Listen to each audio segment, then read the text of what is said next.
दोस्तों, आज सबसे बड़ा सवाल उन लोगों से है जो अपने आप को हिंदू कहते हैं, हिंदू धर्म और सनातन संस्कृति की बात करते हैं। लेकिन हैरानी की बात यह है कि उन्हें अपने ही धर्म की धार्मिक क्रियाओं और मुद्राओं तक का ज्ञान नहीं है। और कुछ लोग तो अपने आप को पत्रकार, धर्म का जानकार और समाज को ज्ञान देने वाला बताते हैं, लेकिन बिना किसी धार्मिक समझ के संतों की आध्यात्मिक क्रियाओं पर सवाल उठाने लगते हैं। बाकी सब तो ठीक है, लेकिन यूं आशीर्वाद देने के पीछे का लॉजिक क्या है? कमेंट करके बताना जरा, मेरे ना दिमाग में घूम रहे ये प्रश्न। और तरिया ला रखे जो नू करया करता ना, नू का मतलब तुमने देखा नू करके बैठा करता, इसका मतलब और कुछ होगा नहीं। जो हमारी जवान बालक हैं और भी नू आशीर्वाद दिया है। सौम्या माथुर, तू अपनी शक्ल देख ले, और दूसरी तरफ जो तू संत रामपाल जी महाराज के भक्तों को देख ले, कितने सभ्य, सुशील और पूरे बाजू के कपड़े पहनती हैं। और दर्शकों, यह जो है सौम्या माथुर है, यह गंदे इशारे कर रही है। पहले तो इसके इशारों से ही इसके चरित्र का समझ में आ जाता है। अब इसके कुछ और वीडियो देखिए। मेकअप करके, होंठ लाल करके यह सोशल मीडिया पर प्रदर्शन करने आती है ताकि लोग आकर्षित हों और इससे जुड़ें। जबकि जो सभ्य, सुशील और संस्कारी लड़कियां होती हैं, वे सादा और सिंपल रहती हैं। सोशल मीडिया पर आकर लिपस्टिक लगाकर और मेकअप करके दिखावा नहीं करती। इस प्रकार की औरतों के लिए कबीर साहेब जी ने स्पष्ट कहा है, कबीर हरि के नाम बिना नारी कुतिया होए, गली गली भौंकत फिरे, टूक ना डाले कोए। और इसके साथ ही यह वाणी भी सटीक बैठती है। वस्त्र आभूषण तन की शोभा, यह तन कांचो भांडो, भक्ति बिना बनोगी कुतिया, राम भजो न रांडो। तो अभी भी वक्त है, सौम्या माथुर माफी मांग ले और सुधार कर ले। बाकी जनता को तो हमने सच्चाई बता ही दी है कि तुम कितने बड़े हिंदू सनातनी हो। और दूसरा, यह संस्कारहीन, धर्महीन धर्मेंद्र हुड्डा, इसे यह तक नहीं पता कि भक्ति क्रियाओं में क्या मुद्राएं होती हैं, ज्ञान मुद्रा क्या होती है, वायु मुद्रा क्या होती है, उस पर यह सवाल उठा रहा है। तो सवाल यह उठता है, जो लोग इस पवित्र मुद्रा को गलत नजरिए से देख रहे हैं, क्या उन्हें धार्मिक और योग क्रियाओं की बुनियादी जानकारी भी है? क्या उन्हें सनातन धर्म की धार्मिक क्रियाओं का ज्ञान है?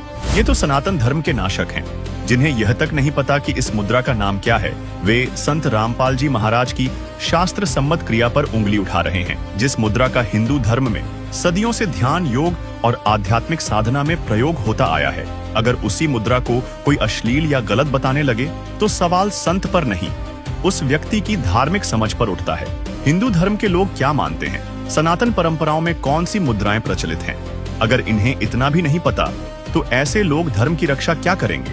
उल्टा अधूरी जानकारी फैलाकर धर्म और धार्मिक परंपराओं को नुकसान पहुंचाने का काम करते हैं। दोस्तों, कहते हैं जिनके अंदर खुद बुराई भरी होती है, उसे अच्छे इंसान की क्रिया भी बुरी ही नजर आती है।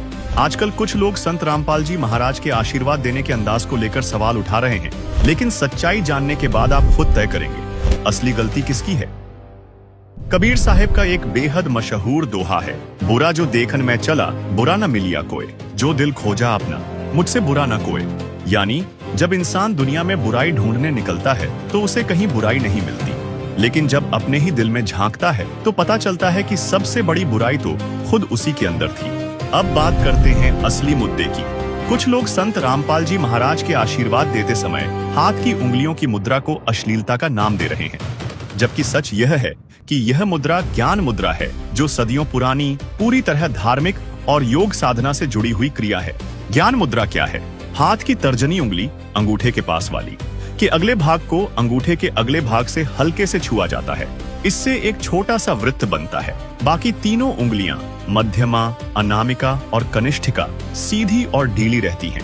यह वही मुद्रा है जिसमें हिंदू धर्म में करोड़ों लोग ध्यान करते समय बैठते हैं। यह कोई नई या अजीब बात नहीं, यह हमारी सनातन परंपरा का हिस्सा है। आप अधिकतर योगियों को साधना में बैठे हुए देखेंगे तो पाएंगे कि वो इस प्रकार से ज्ञान मुद्रा की स्थिति में ही अधिकतर आपको दिखेंगे। इसका कारण क्या है? देखिए, आपकी जो 5 उंगलियां होती हैं, ये एक एक महाभूत से संबंधित होती हैं। जल, पृथ्वी, आकाश, वायु और अग्नि, इस प्रकार से ये संबंधित होती हैं। जब आप अंगूठे के अग्रभाग से किसी भी उंगली को स्पर्श करते हैं तो जो उंगली का तत्व होता है वो सम होना शुरू हो जाता है।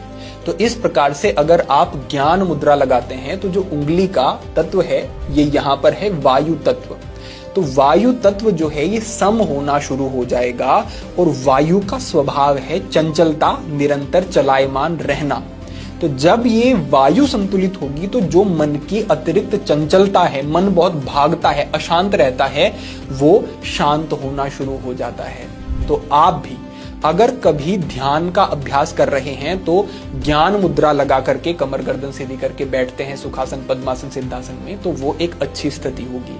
किसी व्यक्ति को नींद नहीं आती है तो वो सोने से पहले 10 मिनट 15 मिनट तक ज्ञान मुद्रा लगा करके गहरी सांस ले तो उसे नींद अच्छी आएगी और मानसिक रूप से वो बहुत स्थिर और बेहतर अनुभव करेगा। आप ये आजमाएं, आपको निश्चित रूप से इसके प्रभाव देखने को मिलेंगे। और यह ज्ञान मुद्रा केवल संत परंपरा तक सीमित नहीं है। भगवान शिव के अनेक ध्यान मग्न स्वरूपों में भी हाथों को इसी प्रकार की ध्यान मुद्रा में दर्शाया गया है। यानी जिस मुद्रा को आज कुछ लोग बिना समझे गलत अर्थ दे रहे हैं, वही मुद्रा सदियों से योग, ध्यान और आध्यात्मिक साधना की पहचान रही है। और यह सिर्फ संत रामपाल जी महाराज तक सीमित नहीं है। खुद कबीर साहेब तथा उनके सीधे शिष्य संत गरीबदास जी महाराज की तस्वीरों में भी यही ज्ञान मुद्रा देखी जा सकती है। संत रामपाल जी महाराज के पूज्य गुरुदेव स्वामी रामदेवानंद जी महाराज भी इसी मुद्रा में आशीर्वाद देते नजर आते हैं। तो सवाल यह उठता है, जो लोग इस पवित्र मुद्रा को गलत नजरिए से देख रहे हैं, क्या उन्हें धार्मिक और योग क्रियाओं की बुनियादी जानकारी भी है? क्या उन्हें सनातन धर्म की धार्मिक क्रियाओं का ज्ञान है? ये तो सनातन धर्म के नाशक हैं, जिन्हें यह तक नहीं पता कि इस मुद्रा का नाम क्या है। वे संत रामपाल जी महाराज की शास्त्र सम्मत क्रिया पर उंगली उठा रहे हैं।